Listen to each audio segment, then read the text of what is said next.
Hey there, this is Pete Townsend from Norio Ventures, and welcome to Money Never Sleeps, a podcast that looks inside the head of entrepreneurs and at the crossover of startups, enterprise, finance, technology, and life as we know it. This episode of Money Never Sleeps is sponsored by PAT FinTech, the training partner that demystifies fintech and digital finance for financial services professionals. We've got Elisabeth on the show this week, who is the founder and CEO of Infinity Circle, launching in 2021 as a global digital and real-world platform that brings together like-minded entrepreneurs, investors, and game changers to improve your relationship with money and make investing a fun feature of your life. Although I was in the investment funds industry for a very long time, I only began looking at the wealth management sector a few years ago as a market segment ripe for a rethinking of how they do things. So when Elisabeth's colleague Venu reached out to me last month, he sparked an interest. With that, let's spark this one up and get going with Elisabeth Dana from Infinity Circle on this week's episode of Money Never Sleeps.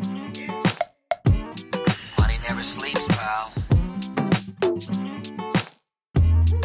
Here we go again. We're on today with Elisabeth Dana, founder of Infinity Circle. Before founding Infinity Circle in 2018, Elisabeth's career in wealth management and private banking brought her to Banque Leumi, Barclays, and Signia. With that super high-level intro, welcome to the show, Elisabeth.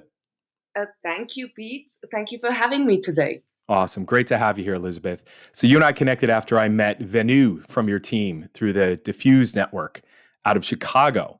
And it just always amazes me that it's such a small world, especially when you're in this space of wealth management, digital finance, capital markets. It's amazing how people connect in this space, isn't it? It is, absolutely. You're right. It is a very small industry. And, today with the tools we have and the education we have, we are all connected. Absolutely. And I know that Venu will definitely be listening to this. So shout out to Venu and thank you for bringing this all together. So I gave you that, the quick intro, but for all of our listeners, just to bring everybody up to where you are, can you just share your backstory and how you got to this point and also about why specifically you? It's a very good question, Pete. Thank you. Listen, I've been in the industry for my whole working life, so for coming on to 20 years. Started in Paris and the bulk in London, though I have education from the University of Chicago. We just mentioned Chicago. And, I was fortunate to be in top tier banks and to get the exposure and high level practice in wealth management, asset management in big banks with, surrounded by extremely smart people and dealing with very interesting entrepreneurial clients, whether I was, I started banking SMEs and then I over time moved on to wealth management, basically helping the owners of these small businesses manage both their corporate assets and their personal assets. And my passion has always been, throughout these 20 years, my clients and private clients in particular, people. And, asset management, wealth management is really a people's business. And so I was very fortunate to be, when I was at Barclays Wealth, to have this amazing platform to evolve my practice. And 4 years ago, the landscape in banking changed a lot out of the 2008-2009 crisis. And I decided that I wanted to contribute to my industry and to shape the practice, and that in big banks, that was never going to happen. I knew 16 years on that I had to, in view of my personality, take everything I had been exposed to and use it to shape my industry. And that's what I did. 4 years ago, I left the bank. I did a stop in a multifamily office called Signia, you mentioned at the start, which, gave me additional knowledge to create a bespoke platform for wealth management. What was very important for me at the time, still is now, is beyond the fact that I wanted to create a business from the ground up and have an entrepreneurial experience. That is one aspect, but the most important aspect is I wanted to build a wealth management capability based on clients' needs and not on financial institutions' needs. Yeah, I'm with you. I worked on this a couple of years ago with some folks where we were trying to get back to the first principle of wealth management, right? Which is to protect and grow people's wealth, right? And can you peel away everything else and get back right to that first principle? Exactly. It's not about short-term profit. It's not about how many financial products you're selling. It's not about how many clients you talk to about a specific private equity deal that the bank has on its books. It's This is not wealth management. Wealth management is about getting to know your clients sufficiently that you can guide them through the pitfalls of wealth management and assessing the paths that are appropriate for them. And each client is different, truly is different. Absolutely. And I all of this resonates with me. And the thing that I think we will talk about, and we will get to this during this discussion, is the scalability of all that, right? And making that available and accessible on a much wider basis. As you and I have talked about, I'm now on the outside looking back in, and I can see just how old school the majority of wealth managers are. And it's not their fault. It's just the nature of the demographic that they cater to. And this isn't me being ageist. This is just being how an industry has developed and how it's gone over the years. Now, there are some upstarts going in a new digital direction. And obviously, knowing that a core part of what you're doing is to make wealth management truly digital, right? But you can be digital without being transformational, right? And there's some concepts around that. Can you tell us how Infinity Circle will be both digital and transformational? Absolutely. Well, the premise of building Infinity Circle is to strike the right balance between old and new, between the knowledge and the fundamentals of wealth management, which will be, the same in big banks and which are, a modern finance theory, but to do it in a truly digital way. Now, you can be digital and not transformational. In fact, big banks, they have such heavy structures and they have such legacy technology systems that they're not nimble, they're not adaptable, they can't truly innovate because they have their legacy and they have their processes and they have their structure. In my mind, to be truly digital and transformational, you need to really start from scratch. You need to redefine the framework.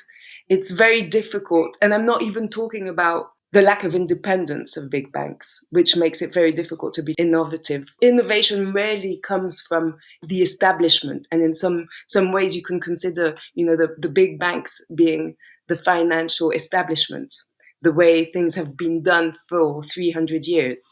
So legacy systems in big banks, the culture makes that environment kind of the contradiction to transformation. I'm with you. Okay. And I'm thinking about an email I sent to someone yesterday where they asked me about digital transformation is far more about transformation than it is about digital, right? And I point to DBS in Singapore, the bank there that is always held up as the poster child for digital transformation.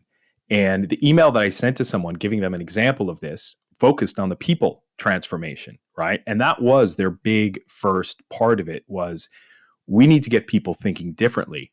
So what I'm thinking now is that at the startup level, if you're starting a wealth management business with already that cultural identity of what we need to infuse this business with from a mission and values perspective in order to identify with customers, that, like you said, starting from scratch, that can be a powerful proposition for having the right culture in place to being able to build a truly transformational wealth management business. Am I on to something here?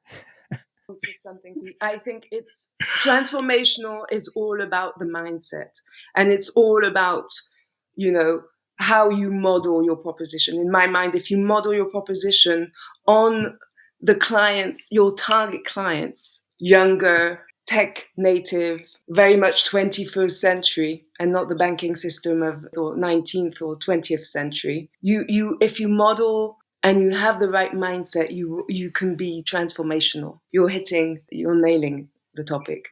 Okay. All right. Well, thank you. But I think about these things a lot. Like I said, a couple years ago, trying to peel it right back to the core parts of wealth management and just thinking about, you mentioned the millennial segment there. I was chatting with someone a few weeks ago about not even the millennial generation, but the one after that, or Generation Z, and putting it back into my American accent, Generation Z, that a lot of folks in that generation, when they have an extra 500 or 1,000 perhaps left over, because I think, the whole smashed avocado thing is just so overcooked. It's really about smashed peas, apparently, these days.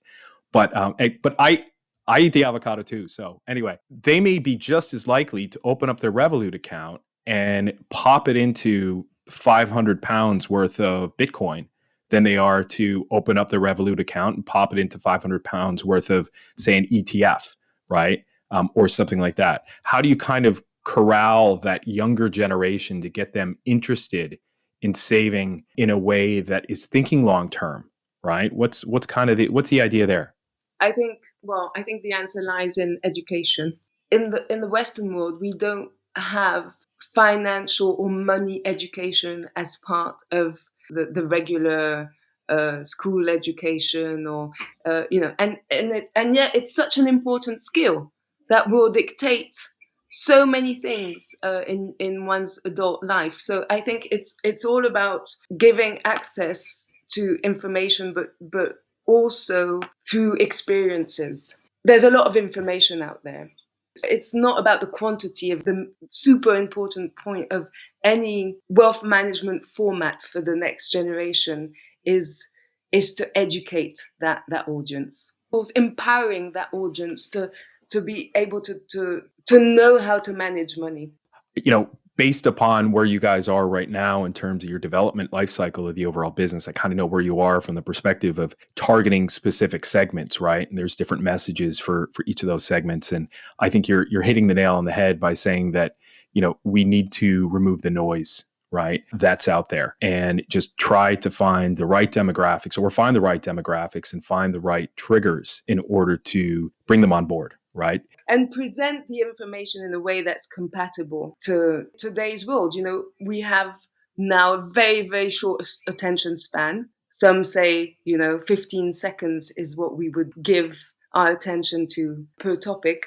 We realize how short that is. So it's really understanding the approach of that generation and making it accessible and very simple, reducing the noise, taking some of the jargon away. It's basically taking out of this elitist mindset a skill that should be accessible to the many. On that educational point, I think I've shared with you that I come from a family of educators. I've got a great respect for those who clearly have a strong belief in the power of education. Shout out to both of my sisters who are both professors back in the United States.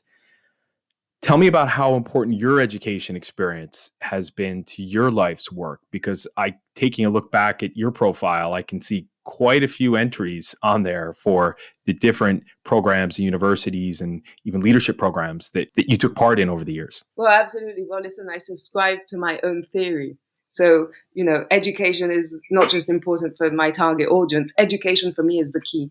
So I went 8 years to university, to the point where, my mother told me at one point, do you ever plan on kind of actually working at some point? So I did undergrad in journalism and political science. You would say totally unrelated to what I do today. Actually not, because people, journalism, politics, all these are people skills.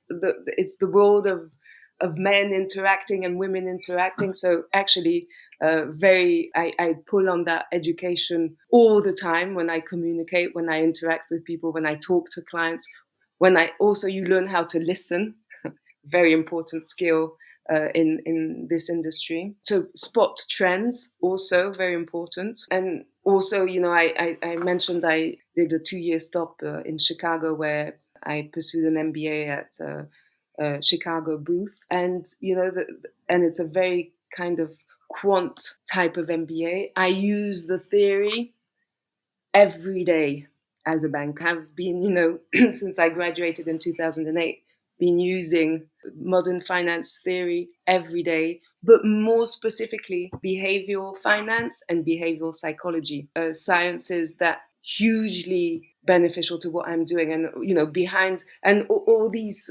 science is behind modern day marketing. It's behind the building AI. It's observing consumer behaviors. It's interpreting the data. It's actually building a business based on data, not just on a hunch or on an instinct or on what we think we know about the industry or about the past or the track record. Or it's really using the information that's readily available to us today to shape a business and to service clients. I just off a call with a startup I'm working with just before we recorded this, Elisabeth, and I saw the bottom of one slide. You had one slide up on the screen share. Bottom of the slide said 2021, focus on creating the feedback loop for engaging with the market. And I'm like, yes, exactly. You need to create that feedback loop and have that strongly in place. And like you said, it's data driven. It's really important. All that data is available if you can actually put the framework in place from the start in order to measure how the market is perceiving what you're doing, how they're engaging, how they're not engaging, why they're not engaging, or why they are, right? It's all there. And just getting that right from the start is pretty important, right? Absolutely. And also acknowledging that, you have to evolve your proposition. You have to look at the data. You have to step back from the data. You have to adjust your strategy. The success of your business is based on your clients and whether you are adding value or providing a service they need. It's simple. And if you can't connect with these clients, and even, whether it's live or digital, you say you need that connection with the client, then the business doesn't happen. You have to, so important to test and to ask and to put in place that feedback. And speaking of data, there's another part of all of this where data is critically important, which is in fundraising, right? And I know that in recent episodes of the show, we've been digging into crowdfunding quite a bit. And I know that you're in the midst of a crowdfunding campaign on Cedars as we speak, right? Can you tell us about the experience so far? Why did you see it as a strong option? What was the prep work like? Those kinds of things. What do you expect to come from this besides the fingers crossed successful fundraising campaign? Well, thank you, Pete, for this question, because yes, we are at the start of a live campaign for Infinity Circle on Cedars. Cedars being one of the big crowdfunding platforms. And we are finding the whole experience very eye-opening and very, very interesting. Now, we have just finished Cedars due diligence on our investment offering. And I must say, I was very surprised to see the robustness of their due diligence.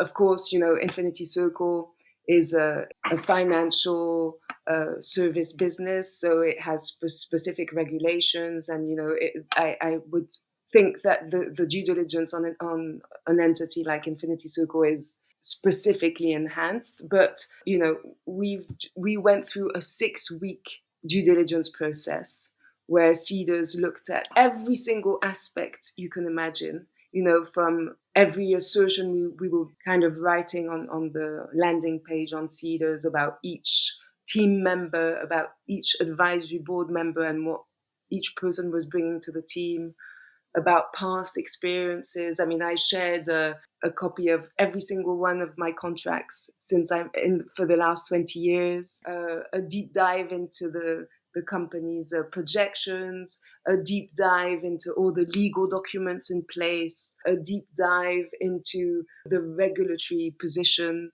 of our offering.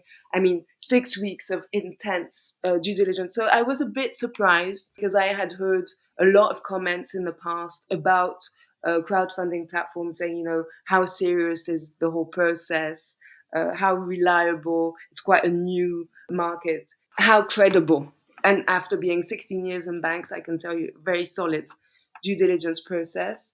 And then to talk about data, we just spoke about data, using data all through the campaign to track progress. So very on point. I mean, they are themselves seen as a fintech business. For young businesses, early stage startups looking for seed investment when you're pre-revenue, it's a fantastic way to source some funding. Sourcing funding for an early stage venture like ours can take several years. It's a very difficult thing to do. And, I've got 20 years of experience. I've got wealthy clients. I've got wealthy contacts. I know the industry, peers in the industry, and still fundraising for our startup has been a real challenge.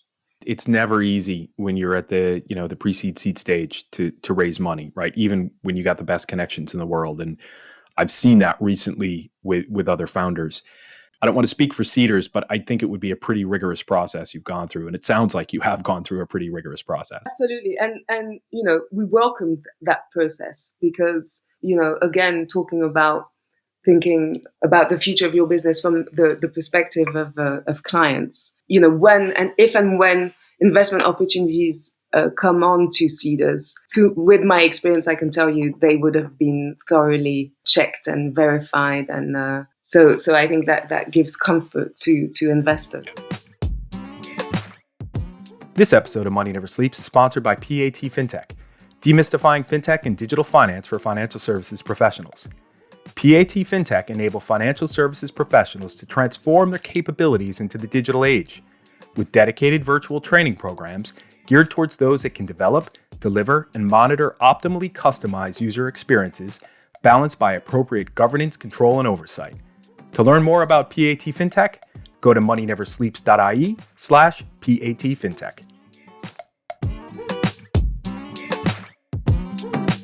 And I think one of the other benefits of crowdfunding is that when you have a B2C product, which I think naturally yours is going to be, right? I'd expect that you will have some B2B to C distribution channels as part of your business, right?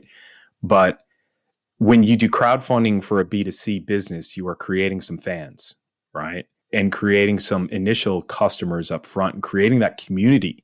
Yeah, it's much more than money, actually. We state on our Seeders campaign that Infinity Circle's vision is to democratize wealth management. Well, where's the best way to start is to let in the crowd in your capital structure.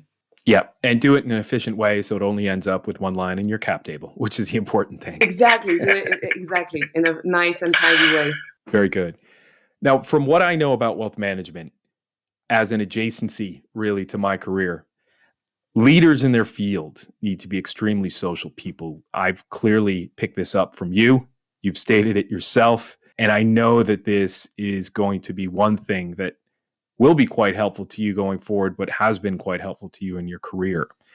Can you talk about how you've carried over that element of you into the social element of Infinity Circle?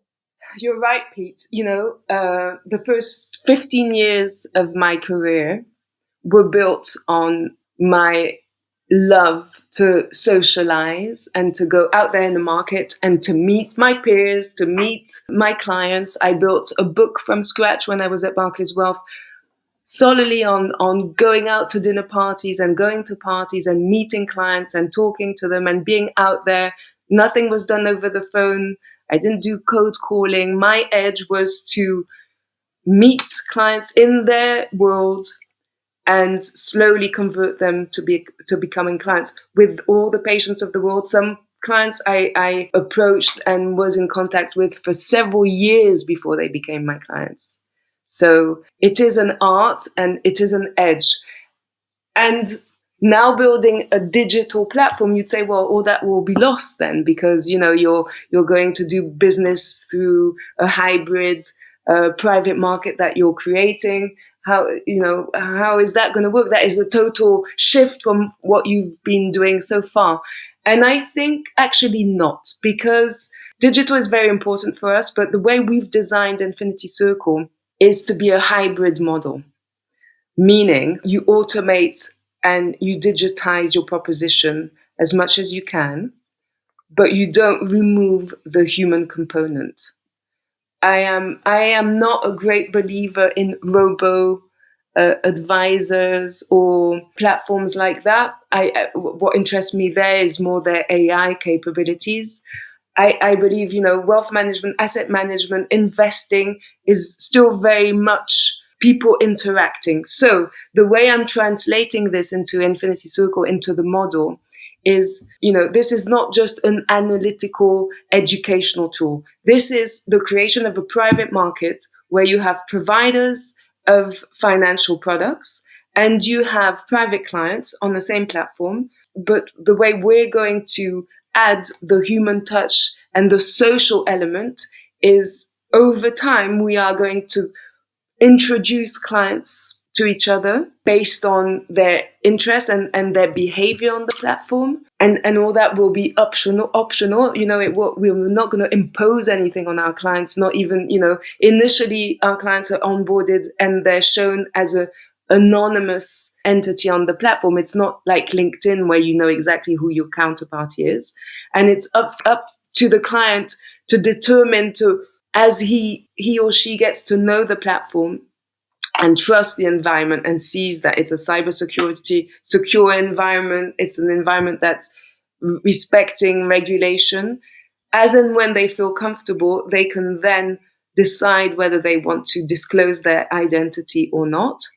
And then as they start investing or demonstrating interest in specific types of deals or specific type of investments, we can then give them the ability to meet people who have similar interests, and even to the point where we can also pool clients together for investments, whereby, for instance, the entry ticket to invest is very high, and the clients perhaps would need to be teamed up as 10 investors to enter an allocation. Get a syndicate going, yeah. Exactly. It's wealth management meets social media. I'm sure that some people would hate me using that analogy, but it is, we want to have a social component to the platform. We believe that's very important. And I saw it over the years, because over the years when I was a banker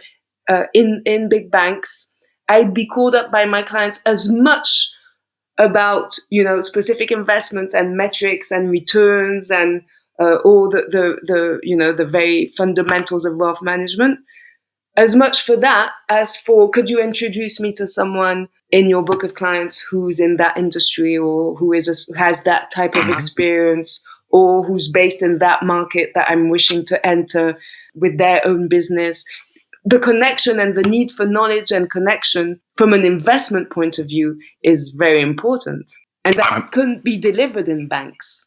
Oh, absolutely. You're right. And I keep thinking about my great Uncle Joe back in the 80s, getting his friends together, going through the stock pages, right, in the newspaper, because that's all you could do back in the day. I mean, it was the beginnings of CNN. There was a financial news network or an FN or something like that way back then.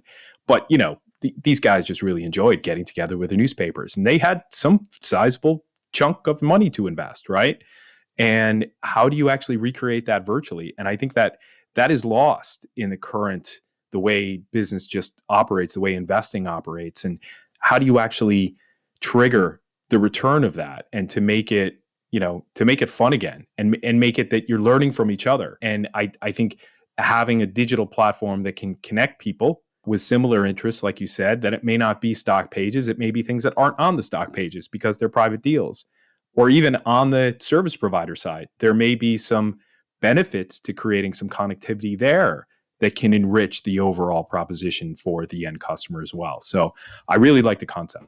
The importance of the community. And in fact, 2020 has showed us how important it is for us. I think this was a given, socializing, having communities of interest. We were free to roam and to travel and to go where we wanted to go, the lucky ones. And this year, with all these constraints and the epidemic and the lockdowns and all of that, I think most of us can agree that we realize the importance of being connected to the right people, of having a sense of community, of being part of a community, sourcing opportunities through these communities. It's not a new idea, just imagine, the Rotary clubs and the hundreds of clubs around the world that do just that. They create a platform where people can meet and together generate opportunities.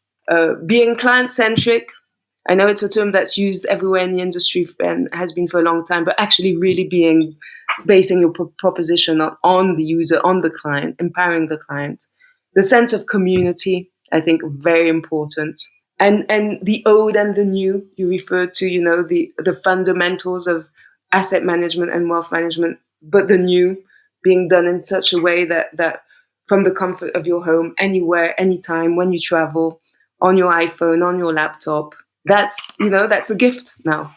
And making it accessible for people. And when I say accessible, it's on your phone, or it's like you said, it's anywhere in the world where you want to be, but it is it needs to be simple and understandable and easy to execute. Shifting gears a little bit, can you maybe share a story about the most helpful person in your journey so far with Infinity Circle, if you can identify one?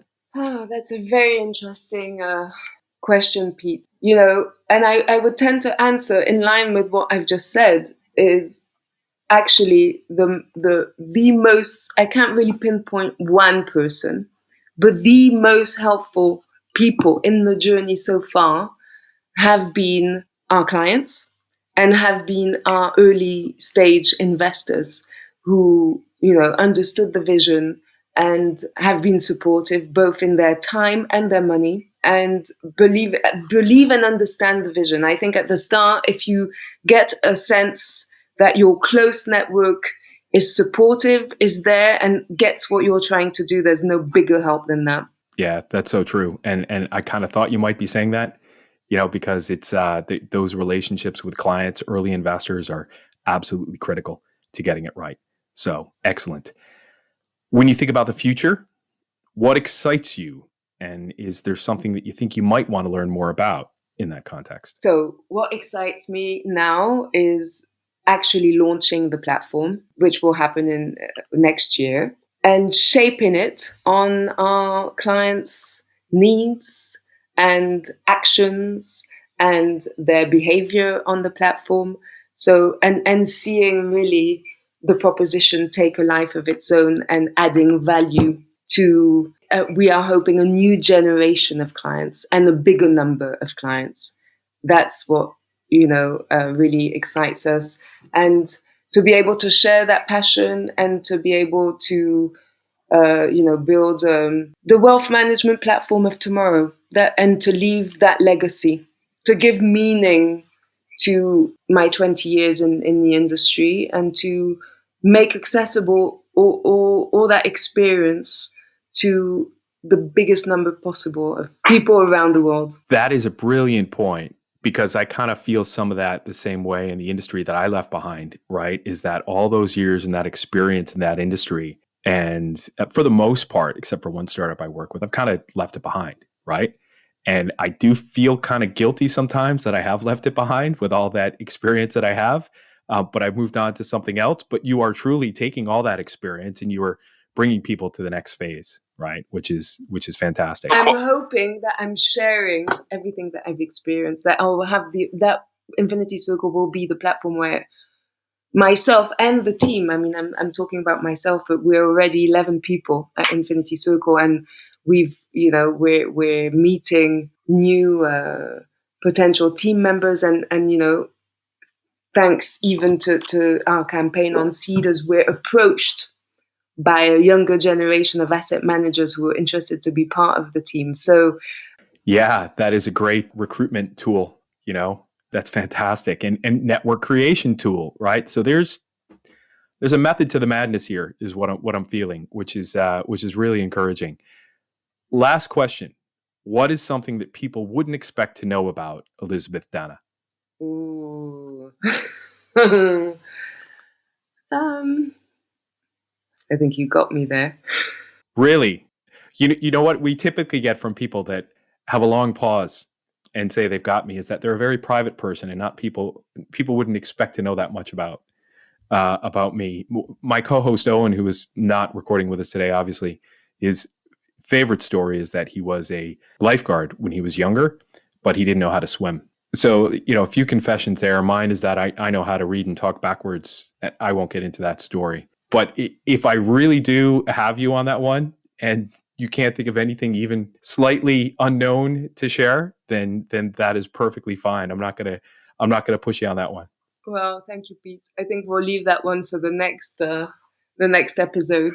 That's what I was thinking. I would love to check back in with you after the campaign and after, fingers crossed, like I said, it's successful and you get things moving in terms of getting this to market. So best of luck with that. Really, thank you for coming on to the show today, Elisabeth. It's been fantastic. Thank you for having us. A pleasure to be here today. Thank you, Pete. Thank you.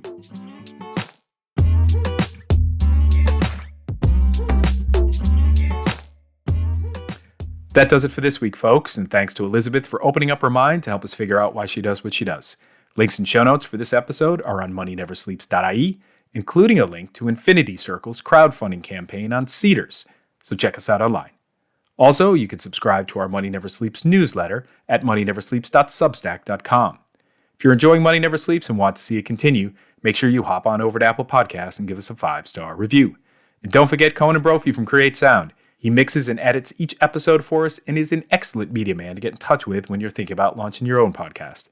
As for me, I help startups get their products to market, get customers, and finance their vision. You can find me on LinkedIn, Twitter, or at norioventures.com. And you can follow Owen Fitzgerald on Twitter at OwenFitzgerald9. Finally, till next time, thanks for listening. See ya!